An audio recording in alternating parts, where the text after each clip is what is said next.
Hey guys, this is Cody and this is my pretty advanced Japanese channel. So yeah, this channel will explain a little bit more advanced Japanese for those of you who have already been to other sites and you kind of exhausted the beginner's Japanese guides and everything else for free, but you don't want to pay money to learn more useful things. This channel's probably for you. If you're just starting out and if you're just starting to learn Japanese, probably don't want to start with these videos. If you're just beginning, I would say go out and get My Japanese Coach for the DS. It's a great place to start. And if you're going to pick up a textbook, or if you're going to start looking at other videos, or you're going to start talking to other people about your interest in Japanese, it takes away a lot of the intimidation from it. My goal is really to create really useful things for people who are already kind of comfortable with the language and they want to expand a little bit or review. By pretty advanced, I mean intermediate-ish. Don't really expect these videos to blow you out of the water. Some of this stuff in the beginning you might have covered already. I will adjust as necessary. If you're just really kind of starting out learning a language, any language, here's some general advice for you. Don't be overly picky about a language. Language in the end is an interpretive medium.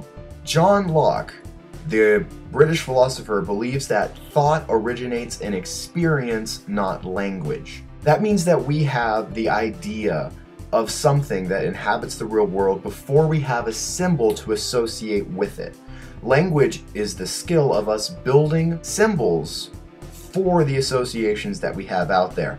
This means you're going to discover all these little oddities where you're logically going to interpret different symbols differently than a native speaker because your association with that is different. So that means what always looks logically right in language isn't so. That has to be the most frustrating thing about learning language ever. And probably what's the most frustrating about learning English is because we are so very liberal when it comes to how we associate with our symbols. It's crazy. So given that, you have to have a lot of patience and a lot of understanding, a lot of empathy at times to really dig down into the deeper parts of the language. And believe me, when you hit that level of empathy and learning a language, that's where you really start butting heads with assimilation in the culture. Because you're at that point in a language where you're no longer just learning words and vocabulary, but you're actually assimilating their worldview into your own. It's uncomfortable, it's difficult, it's part of learning a language. Fortunately, I've been able to experience that living here in Japan, and I will say, if you're very serious about a language, nothing beats going over to the country to learn it and to invest in it that way. But there's a smart way to do that.